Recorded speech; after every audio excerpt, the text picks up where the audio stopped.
What's up everybody? Today we're going to review the Huawei Y9 Prime 2019 edition.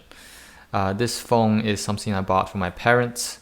It is about $330 Canadian and I bought it on Amazon. It's a phone with a huge screen and with no notch at the front, so it's a full screen display. What I don't like this phone, let's talk about those first. So 3 problems.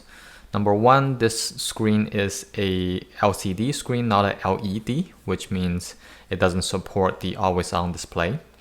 Always on display is that thing where you can have the phone display the clock even when the screen's turned off. So when the screen's black, you get a clock on top. That's not supported in an LCD screen phone like this. Second, what I don't like about this phone, that would be the built-in search function that Huawei put in at the homepage.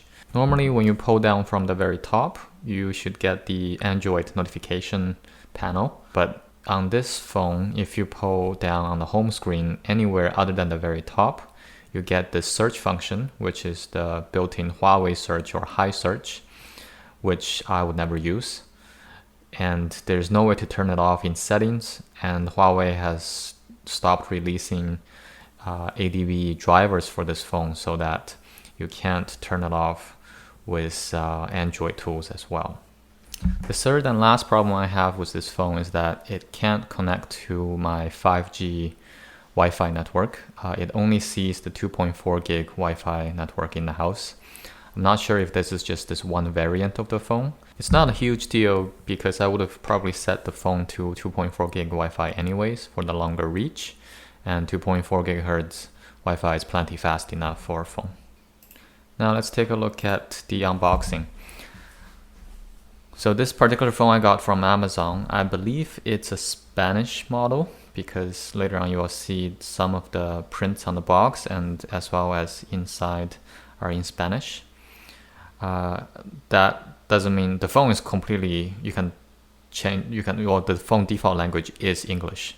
So there's nothing problematic with that.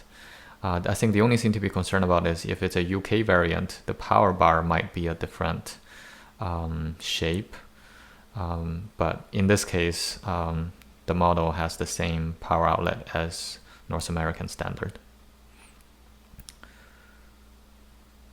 So that peel at the front was labeled with some Spanish words. And you can see the phone has got a gorgeous large display with no notch. So after the phone, the box comes with the standard tool to open SIM cards and some standard documents.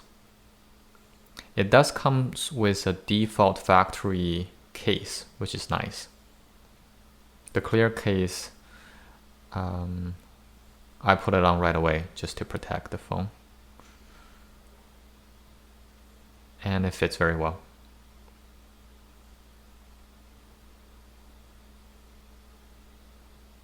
So the phone also has a headphone jack and standard volume buttons, plus a fingerprint reader, which I like. The on-screen fingerprint readers these days are not as fast as the off-screen dedicated readers, so this one is as fast as you would expect it to be. So the power bar is the North American standard, so that's nice. It's a 2 amp power bar.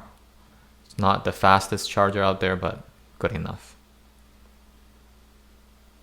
And it has USB-C for both charging and data transfer.